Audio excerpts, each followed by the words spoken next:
Bab 327. Saya bibinya, di luar dunia bintang yang kacau. Yu Sen terkejut dan ketakutan untuk beberapa saat.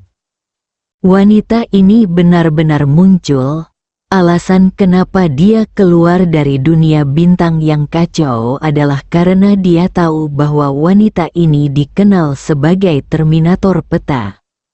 Setiap kali Anda mengambil tindakan, dunia akan musnah. Jika Anda berlari lambat, Anda mungkin akan terkubur dengan seluruh alam bintang caotik nanti. Setelah melarikan diri, Yu Sen melihat sekeliling. Pada saat ini, dia tiba-tiba menjadi sedikit bingung, dan pada saat yang sama, dia merasa sedikit pahit di hatinya. Saya pikir saya tidak akan terkalahkan setelah datang ke sini jauh dari alam semesta Guangxuan dan alam semesta sejati. Saya tidak pernah berpikir bahwa saya tidak hanya tidak akan terkalahkan, tetapi uang saya juga akan diambil paksa oleh generasi ketiga ini.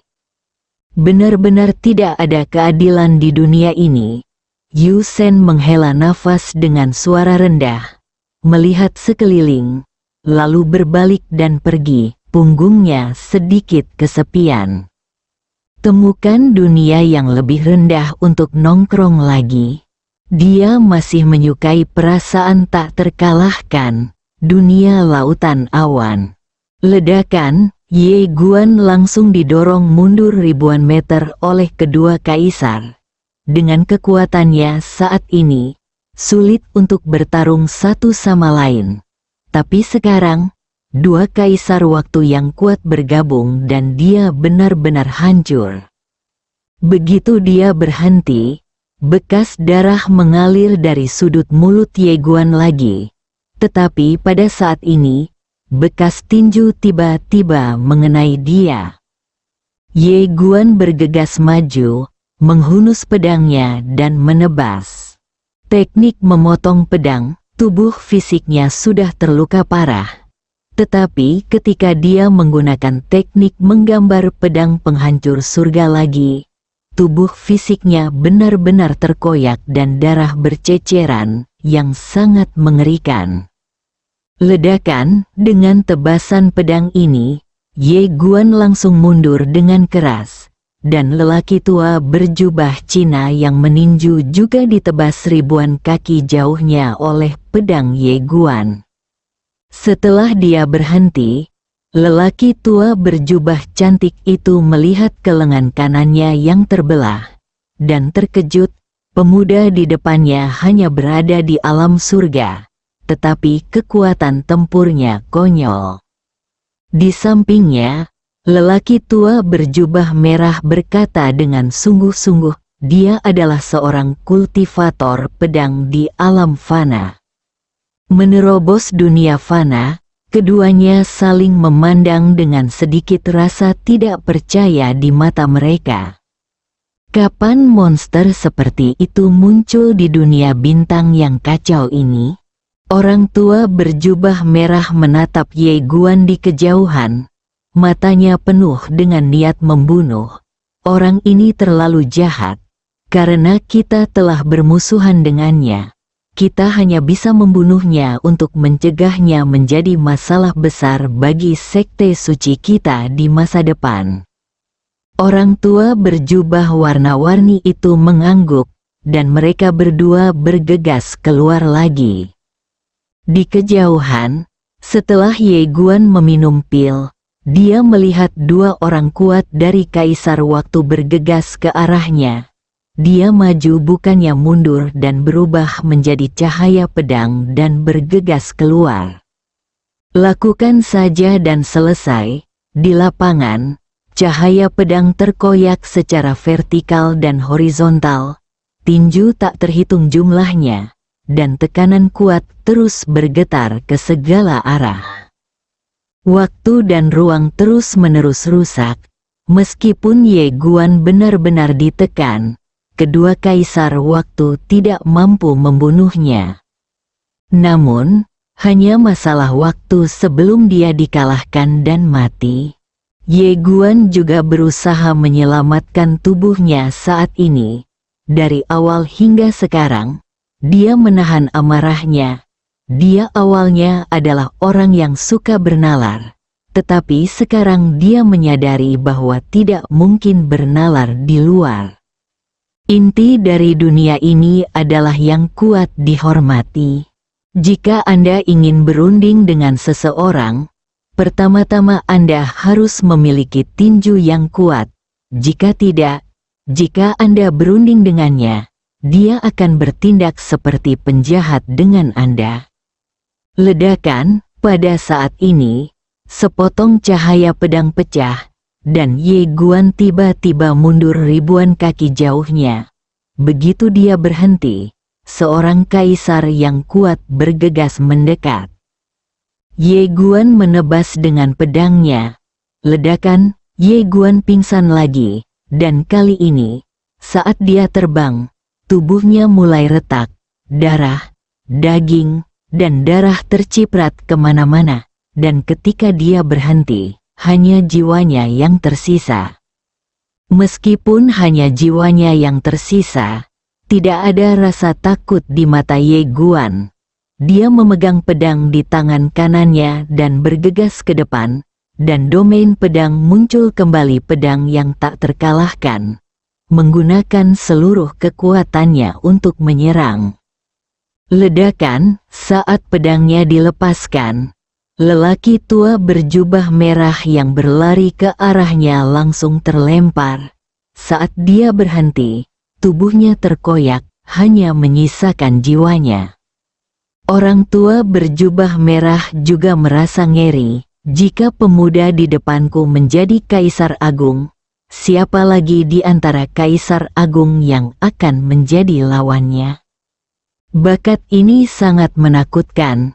Pada saat ini, kaisar kuat lainnya bergegas ke depan Ye Guan dan meninjunya secara langsung. Ledakan, cahaya pedang hancur, dan Ye Guan mundur ribuan kaki jauhnya.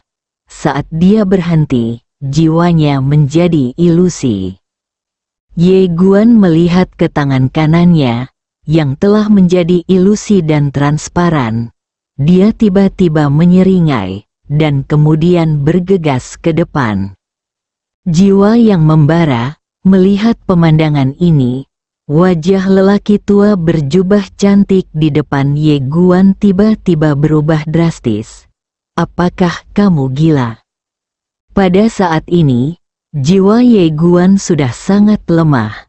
Menghidupkan kembali jiwanya berarti mencari kematian.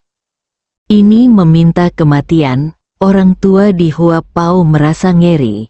Dia tidak ingin memaksakan pedang Ye Guan dan ingin mundur. Namun, pedang Ye Guan terlalu cepat dan dia terbunuh di depannya dalam sekejap.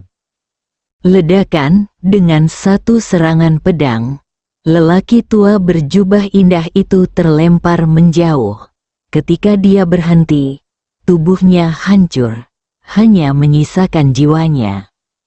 Orang tua berjubah itu sedikit bingung. Dia memandang Ye Guan dari kejauhan. Pada saat ini, Ye Guan seperti bola api, dan jiwanya menghilang dengan kecepatan yang terlihat dengan mata telanjang. Orang tua berjubah warna-warni tidak mengambil tindakan lagi. Dia menatap ke arah Ye Guan. Dengan kecepatan terbakar Ye Guan saat ini, jiwanya akan terbakar habis dalam waktu paling lama setengah seperempat jam. Dan dia akhirnya akan padam. Jadi dia hanya perlu menyeretnya. Tentu saja, alasan yang paling penting adalah dia takut Ye Guan akan melawan sebelum kematiannya. Pada saat ini, pedang Ye Guan sangat menakutkan, dan bahkan dia tidak akan bertarung keras. Kamu melirik kedua kaisar waktu yang telah dibunuh olehnya di kejauhan, dengan ekspresi sedih di wajahnya, dan berkata dengan lembut, "Aku masih terlalu lemah." Rumput, Ketika pemimpin kelompok, lelaki tua berjubah warna-warni, mendengar kata-kata Ye Guan, dia tiba-tiba menjadi marah. Di alam abadi surgawi, membunuh 2 kaisar waktu dengan 1 lawan 2 kaisar waktu. Bukankah ini memuaskan? Apakah kamu ingin masuk surga? Wajah lelaki tua lainnya, Kaisar Agung, juga sangat jelek. Kata-kata Ye Guan benar-benar tampak seperti tamparan di wajah mereka.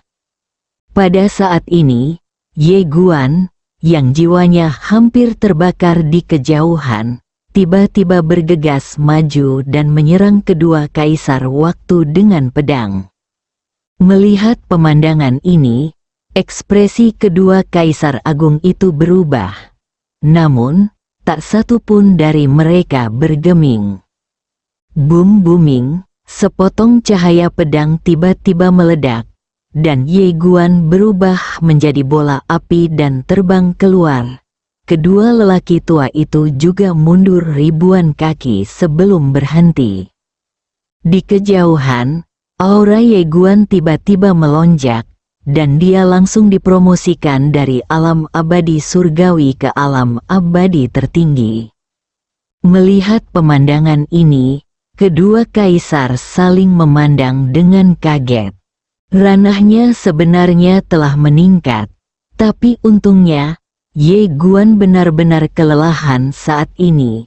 Jika tidak, kekuatan Ye Guan akan menjadi lebih menakutkan saat dia dipromosikan lagi. Ye Guan tidak mengambil tindakan. Dia perlahan jatuh. Dia melihat ke langit dan matanya perlahan menjadi kosong. Dia tidak menyesal.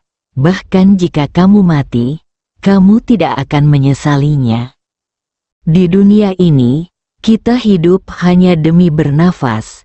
Jika kita rasional dalam segala hal dan peduli pada untung dan rugi, lalu apa gunanya hidup?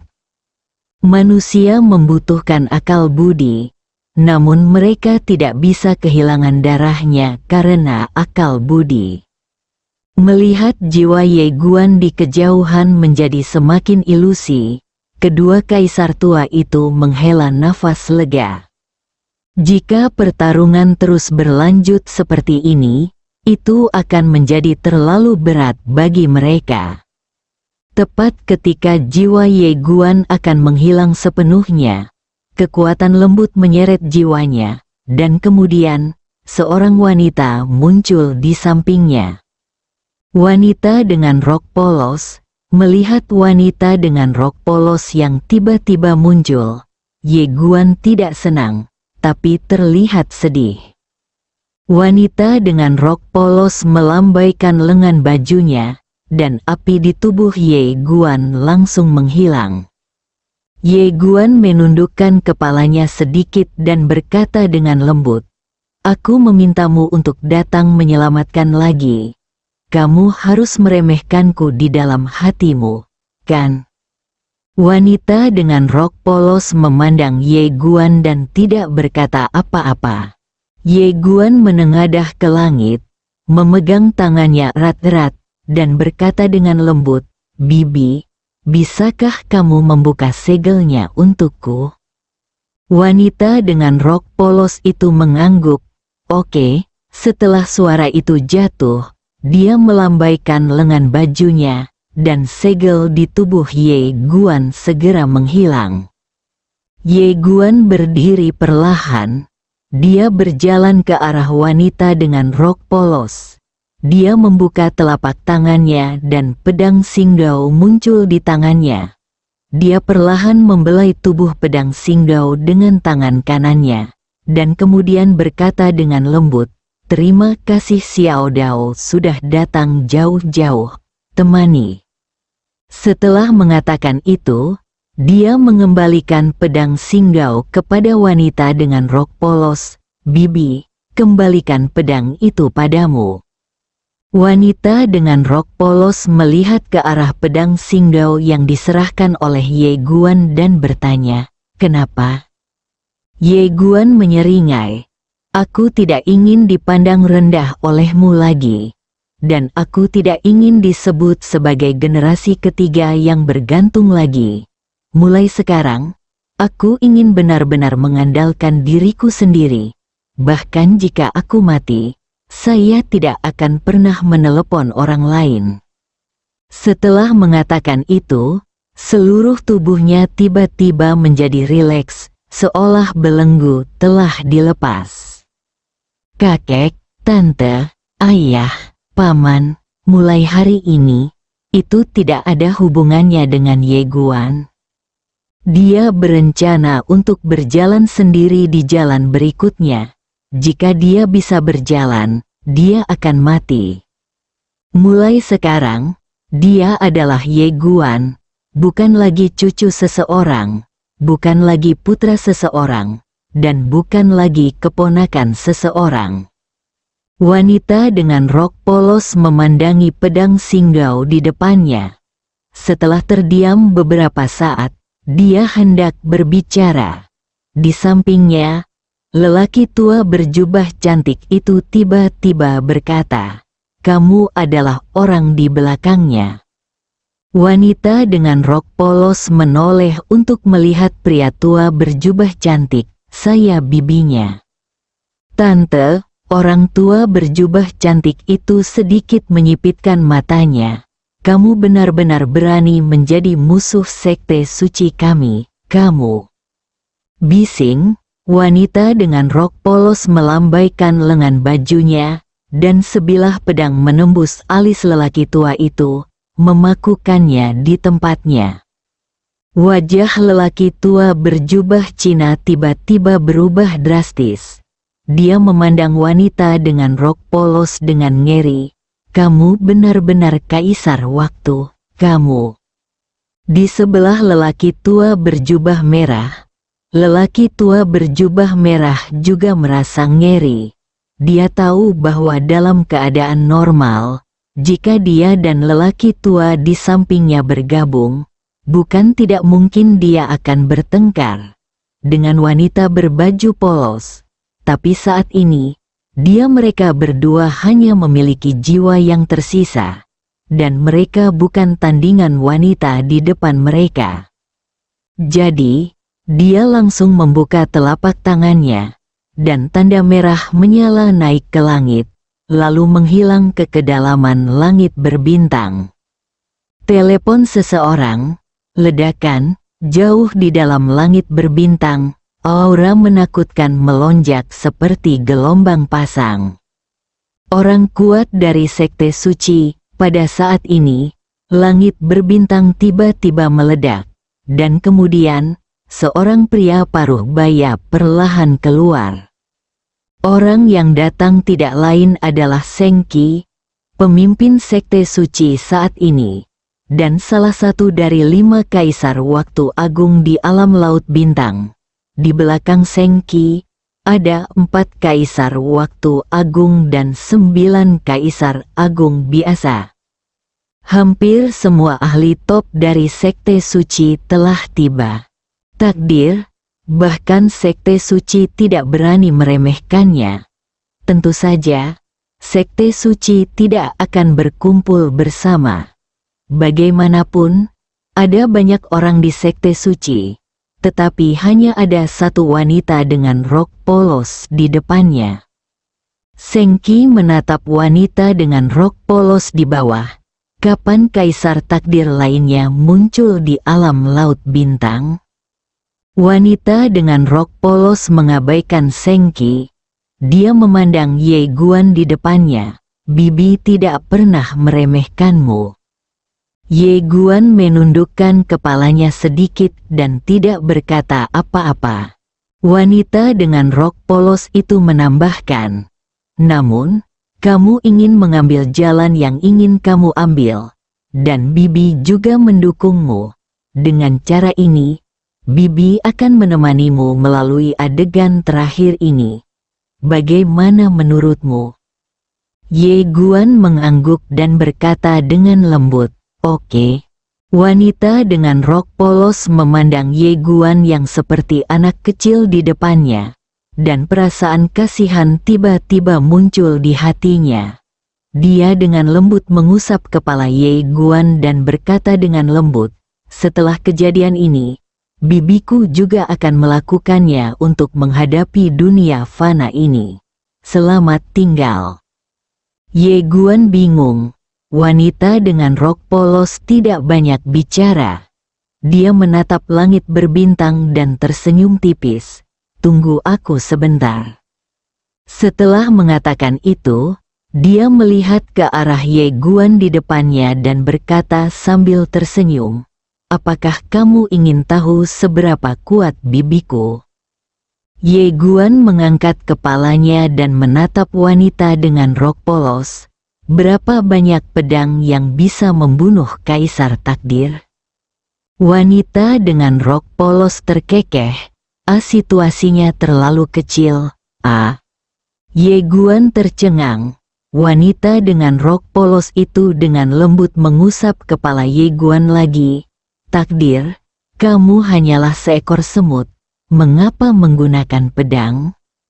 Ketika suara itu turun, dia menoleh dan melirik doa suci. Ledakan, doa suci langsung terhapus. Lihat, semua orang di lapangan ketakutan, termasuk Ye Guan. Bab 328, Bibi melindungimu.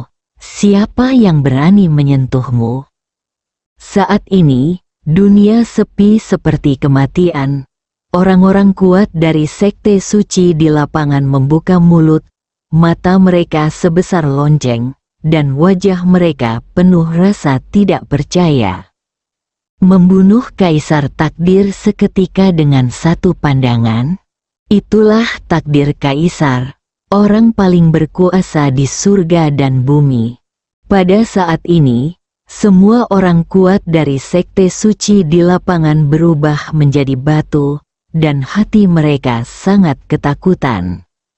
Ye Guan juga tercengang saat ini, bunuh Kaisar Takdir secara instan dengan satu pandangan. Apakah ini terlalu kuat? Wanita dengan rok polos memandang Ye Guan di depannya dan terkekeh. "Selama aku tidak ingin mati, tidak ada yang bisa membunuhku. Selama aku tidak ingin hidup, aku bisa membunuh siapapun." Inilah yang pernah dia katakan. Ye Guan perlahan menggenggam tangannya, hatinya dipenuhi gairah. Wanita dengan rok polos tersenyum lembut.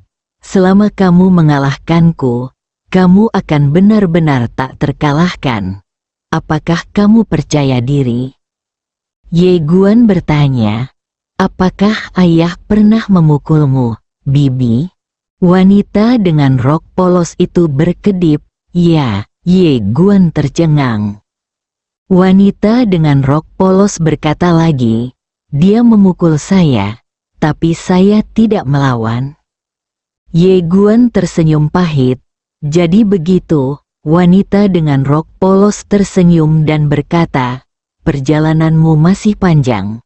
Tapi saya yakin kamu bisa melangkah jauh karena kamu memiliki tekad untuk menghancurkan dan membangun kembali."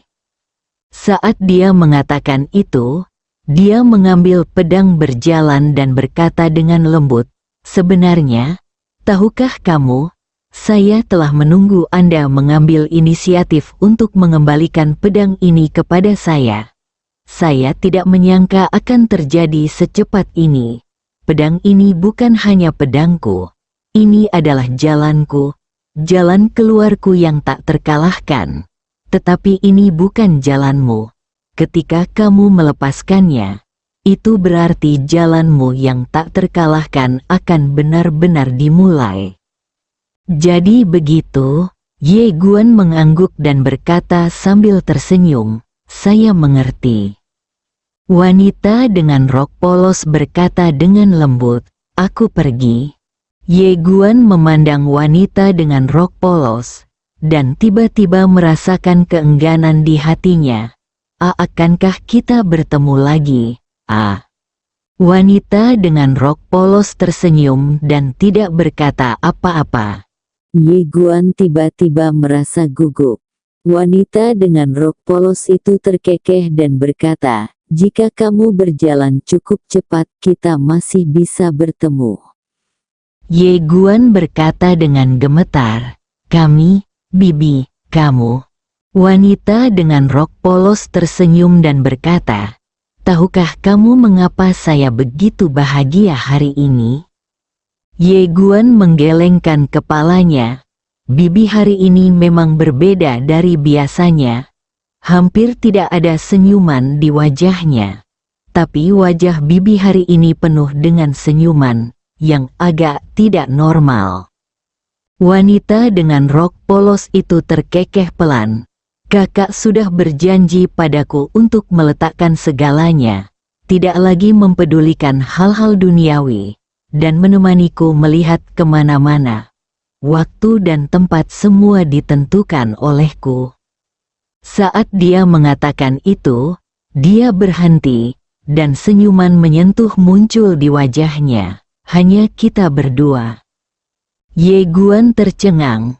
Wanita dengan rok polos itu menatap bintang. Wajahnya tak lagi terlihat cuek, digantikan dengan senyuman. "Menurutku Bima Sakti cukup bagus. Ayo ke Bima Sakti sebagai perhentian pertama kita. Melon di sana lumayan enak. Oke, cobalah." Setelah mengatakan itu, dia melihat ke arah Ye Guan. "Anak kecil, berlatihlah dengan keras dan nantikan hari ketika kamu mengalahkan bibi. Aku akan memberitahumu sebuah rahasia. Bibi benar-benar sangat kuat. Lebih kuat dari yang kamu bayangkan. Haha, jika kamu punya waktu, datanglah ke Bima Sakti untuk menemui bibimu. Atau jika kamu tidak ingin bekerja keras lagi, panggil saja aku bibi. Bibiku akan melindungimu Anda."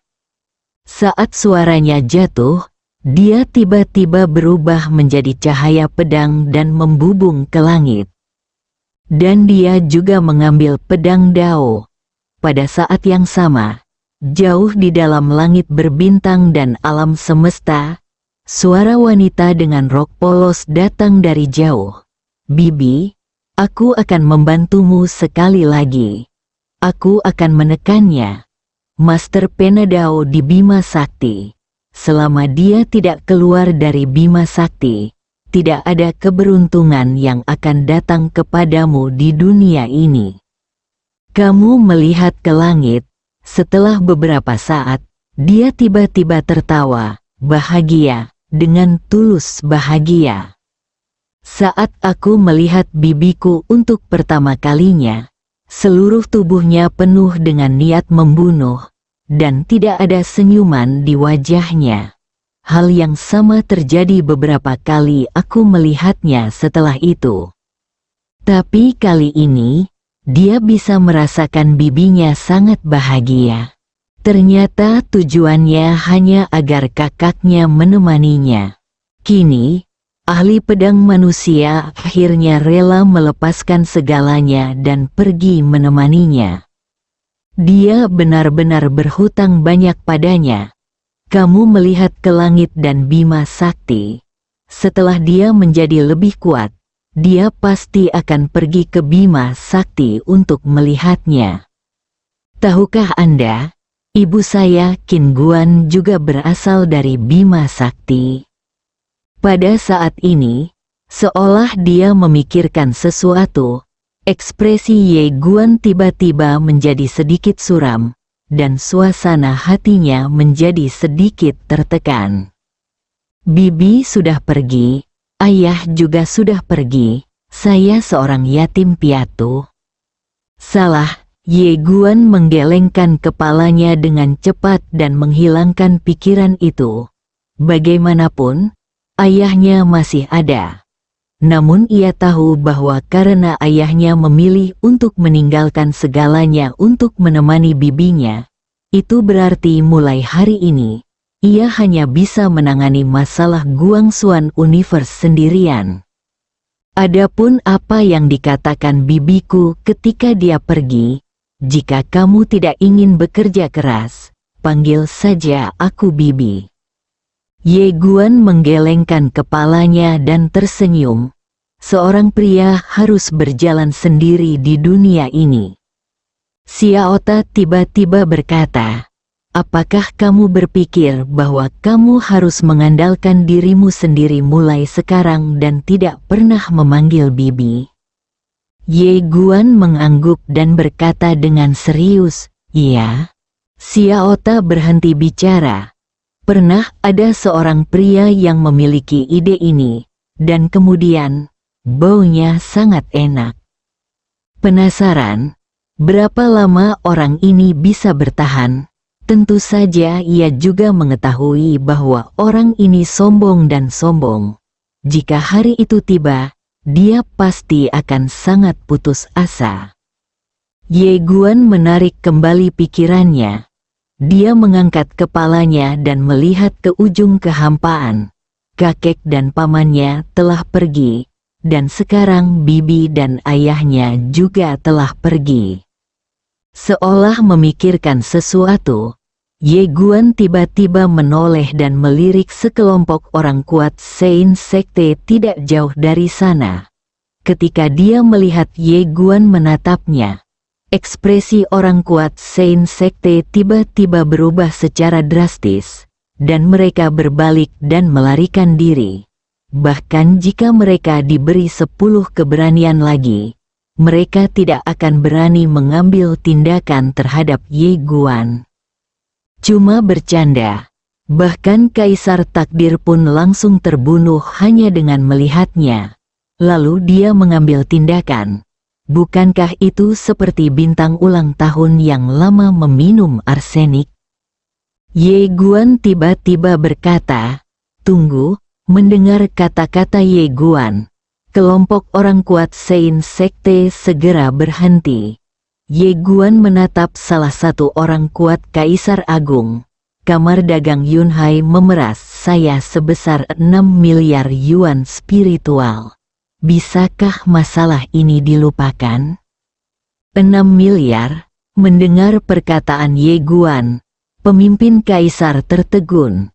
Dia tiba-tiba menoleh dan menatap Guan Qin yang menggigil tidak jauh dari situ.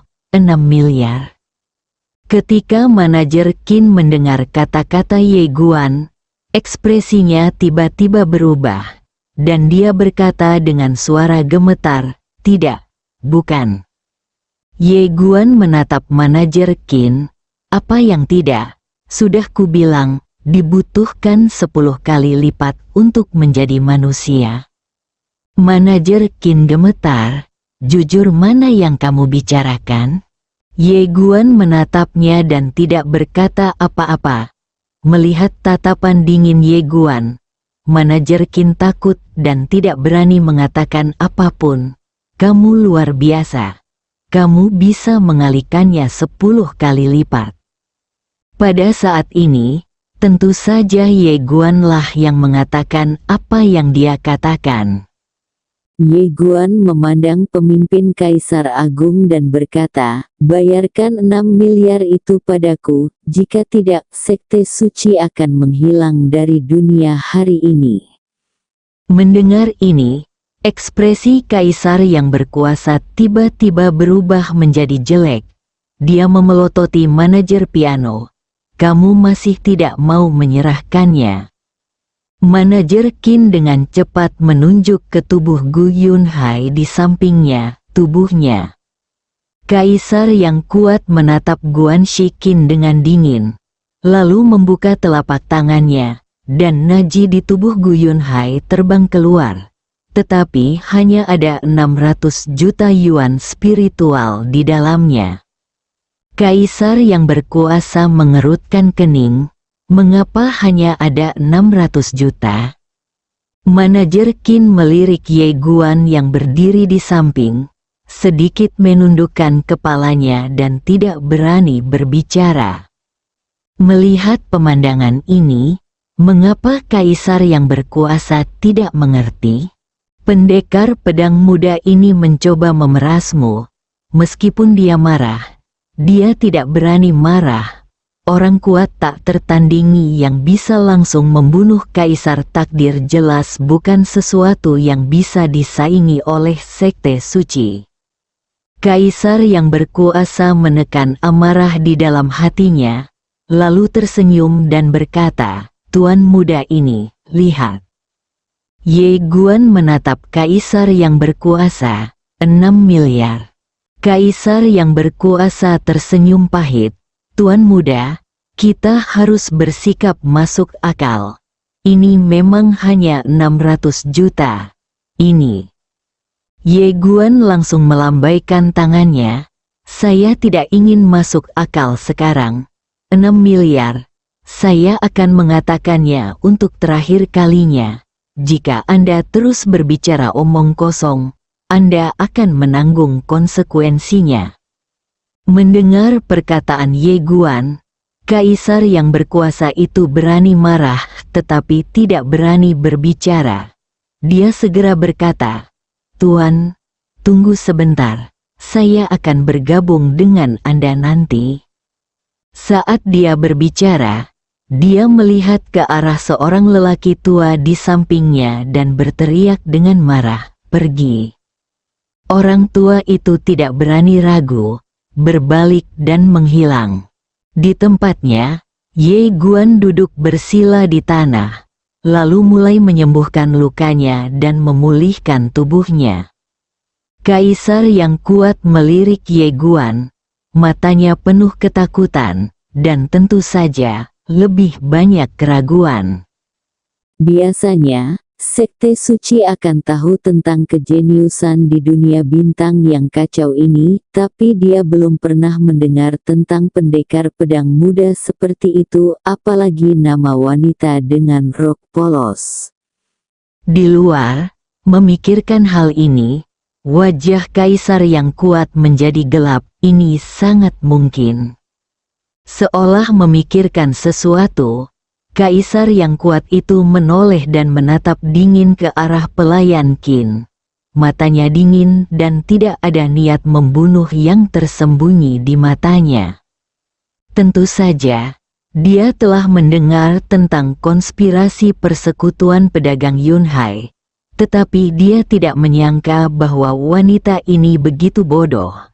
Bahkan jika dipikir-pikir, jelas tidak mudah bagi seorang pemuda untuk mengambil 600 juta yuan spiritual sesuka hati. Bodoh jika mulai berbuat curang tanpa menyelidikinya dengan jelas. Sekarang, kamar dagang Yunhai tidak hanya hilang, tetapi pemimpin Sekte Suci juga telah terbunuh. Tanpa Kaisar Takdir yang memimpin, bagaimana Seng Zong bisa menjadi lawan Wuzong? Mengapa? Kaisar yang kuat menghela nafas dalam-dalam di dalam hatinya. Mulai saat ini, Sekte Suci telah selesai. Di sampingnya, ketika manajer Qin melihat sorot mata Kaisar yang berkuasa, wajahnya langsung menjadi pucat. Seolah memikirkan sesuatu, dia menatap Ye Guan dari kejauhan dengan getir, "Ini semua salahmu. Kamu punya pendukung yang kuat. Kenapa kamu tidak memberitahuku lebih awal?" Dia tahu bahwa dia pasti akan mati, jadi dia tidak lagi takut saat ini. Lagi pula itu semua adalah kematian. Mendengar apa yang dikatakan manajer Qin, Ye Guan segera mengerutkan kening. Dia memandang manajer Qin dan bertanya, "Apakah ada yang salah denganmu?" Guan Shi Qin berkata dengan galak, "Bukankah ini salahmu? Kamu memiliki pendukung yang kuat. Mengapa kamu tidak mengatakan apa-apa pada awalnya? Jika kamu memberitahuku sebelumnya, bagaimana aku bisa mendambakan ratusan juta batu spiritualmu?" Ye Guan tercengang saat mendengar apa yang dikatakan wanita ini. Dia terkejut dengan pemikiran logis ini. Tidak hanya Ye Guan, tetapi juga Kaisar Agung dan yang lainnya tercengang. Semakin banyak manajer Qin berbicara, dia menjadi semakin bersemangat. Masalah ini terjadi karena keserakahan saya. Tetapi selain fakta, bukankah kalian tidak ada yang salah? Kamu Guan, diam. Pada saat ini, Kaisar yang kuat di sampingnya melambaikan lengan bajunya. Ledakan, manajer Qin langsung musnah. Wajah Kaisar yang kuat itu dipenuhi embun beku. Apa-apaan ini? Dia tidak tahan lagi. Ye Guan juga tidak bisa berkata-kata. Banyak orang di dunia ini tidak pernah mengakui kesalahannya sendiri dan hanya menyalahkan orang lain atas semua kesalahannya. Tidak lama kemudian, tubuh fisik Ye Guan pulih, dan pada saat ini, lelaki tua yang telah pergi tadi muncul di tempat kejadian. Dia memegang sebuah cincin dan menyerahkannya kepada lelaki tua itu sedikit jelek, dan dia ragu-ragu sejenak, dan kemudian menyerahkannya kepada Ye Guan. Tuan muda ini hanya memiliki total 5 miliar yuan spiritual. Ini sudah merupakan semua yuan spiritual yang dimiliki sekte suci kita saat ini. Anda tahu. Ye Guan menyimpan cincin itu dan berkata, "Aku berhutang sisanya dulu." Kaisar Agung dengan cepat berkata, "Oke." Setelah mengatakan itu, dia berbalik dan pergi bersama sekelompok pria kuat. Setelah orang-orang kuat dari sekte suci pergi, Ye Guangang berbalik dan hendak pergi. Tetapi pada saat ini, perubahan tiba-tiba terjadi sebelum dia bisa bereaksi. Sebuah tinju menghantam perutnya tepat. Ledakan, Ye Guan terbang ribuan kaki jauhnya. Dan begitu dia mendarat, dia menyemburkan beberapa suap darah. Bersambung.